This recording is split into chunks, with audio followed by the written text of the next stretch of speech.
So what's up people and welcome to the chapter 96 discussion of Kaiju Hachiko or Kaiju number 8. So chapter 96 came out about a couple of weeks ago, and as always I will leave a link to this chapter that's currently being shown on the publisher's official website, Manga Plus, for free to the North American audience. So if you're interested, I will go take a look at it before they pull this chapter back. Okay, so chapter 96. There's not much to say about chapter 96. It was quite a good chapter, but it went the way we kind of expected it to go.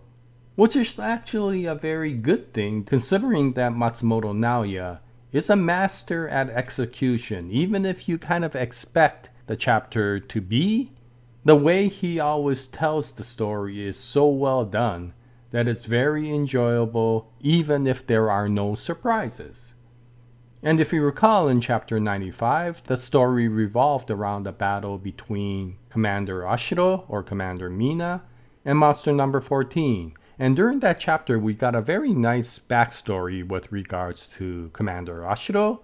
And at the very end of the chapter, we kind of get this message that Commander Ashiro was able to defeat Monster number 14 with just one single shot.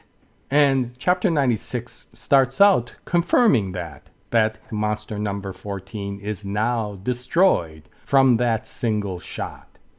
And with that, of course, she is able to save the town of Tachikawa. And because of that, the people there and the JDF and of course Kafka are all very happy over her actions. And of course, this speaks volumes because of what we learned in chapter 95, where when she joined the JDF, she was a naive, very self-conscious person who did not get the support of anybody else because Kafka was not able to be there for her. And she had to somehow get to this level where she was now one of the most powerful members of the JDF, with the skills to be able to destroy monsters in a single shot without ever missing. And understanding the training and self-discipline that she probably had to go to get to that level is pretty amazing. And so this was a very nice way to really understand what she went through to get to this level in her career. But of course, Matsumoto Naoya is not about to finish the story this way because of course the final trump card has to come out, and of course monster number 9 does. And what's interesting is monster number 9 starts out by complimenting everyone in the JDF because they did so well in the battle. They defeated all of his monsters and in a time that was much faster than what he expected. And so he gives this compliment of being able to perform much better than what he planned. And yet he finishes by saying that despite all that, thank you very much because this has now opened the opportunity for him to win. And we're not exactly sure what he means by that. But knowing monster number 9, he has somewhat planned all of this for whatever objective he wanted to get to.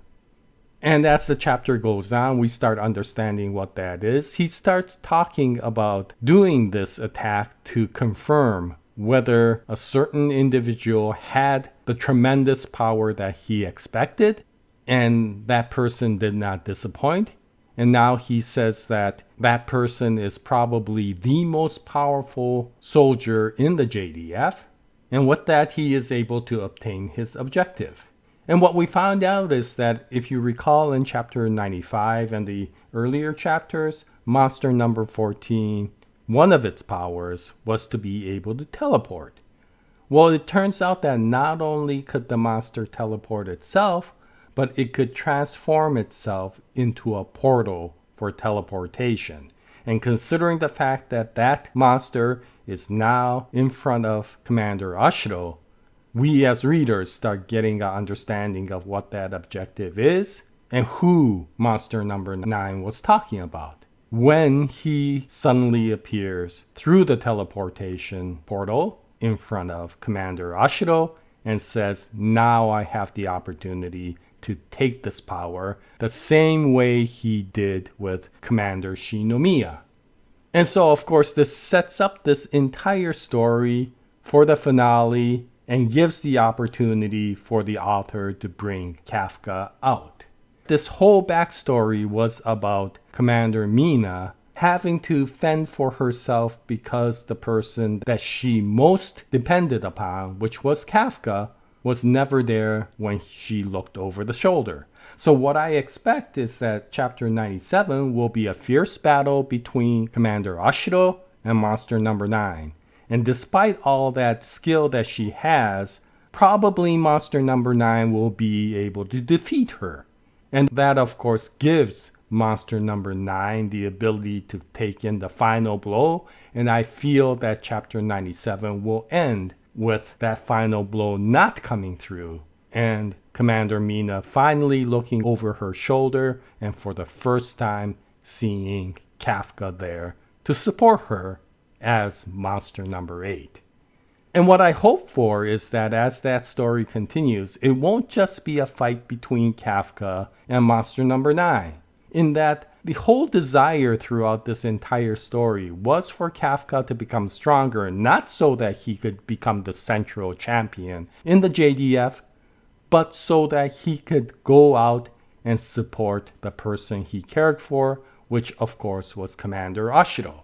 So if that's the case, and if Mina was always looking over the shoulder to receive that support, then what you hope for is that it will be a battle between Kafka and Commander Ashiro to defeat Monster Number 9.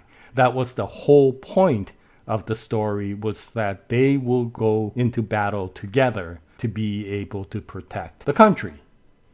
And so what better way to do so than for them to be able to defeat Monster Number 9 together. Now, I don't know if that's how it will happen, and we will have to wait for chapter 97 to play out to see how this goes.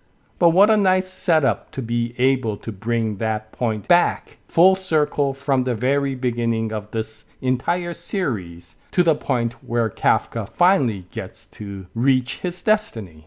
And so I'm really looking forward to seeing how this rest of the story plays out. And once chapter 97 comes out, which is only in about a day, I'll try to bring out a video as soon as possible, and hope you join me at that time. But this is the chapter 96 discussion for Kaiju number 8.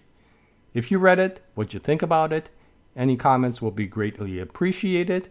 Until the next episode, happy manga reading, and as always, Jaya, nice day everyone.